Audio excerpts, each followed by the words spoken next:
During COVID, the way we did worship was pre-recorded morning prayer with parishioners from St. John's and also from Christ Church, Georgetown, recording videos in their homes of them doing the readings or the prayers. Over the course of these months, Tom Stork, who is one of our parishioners and a bass in our choir, was one of our readers, one of our regular readers. And he would always record in his workshop. So over the course of months, we could see Tom in this beautiful workshop that he had with these tools. And sometimes he would show me, but with pictures, what he was working on. But what he was working on, which the real power of it didn't occur to me until we were deep into COVID. What he was working on was building us a new altar.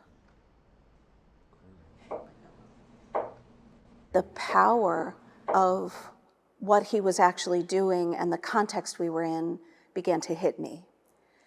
That Tom was literally making something by hand in the hope that someday we would be able to gather around that table again for communion.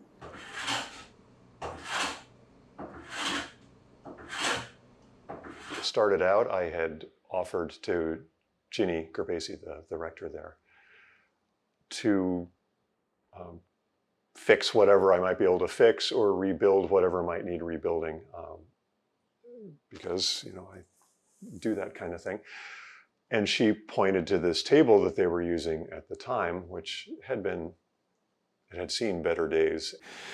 And so I started to think, probably started to think during sermons and during singing about what I would do if I had to replace it. A couple of things about the church are very striking, and that's what occurred to me to play off of when I was thinking about the design.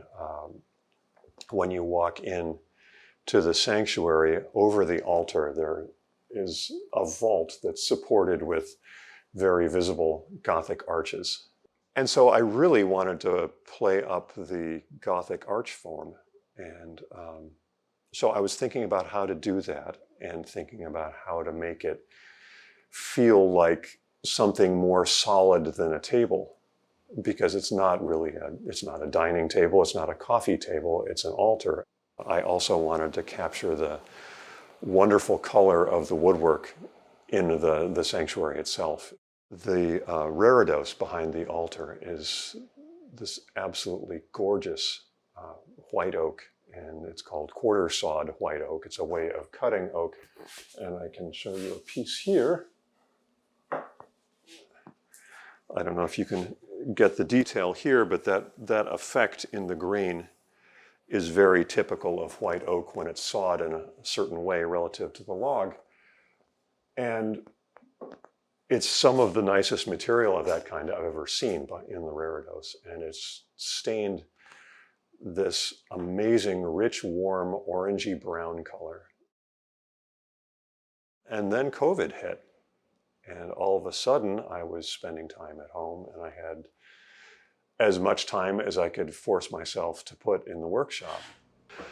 But the one thing that continually struck me as I was working on it, unlike a lot of things where I take the easy way out, is that this is for the church. This is something people are going to be looking at other than me, and I want it to be as nice as I can possibly make it.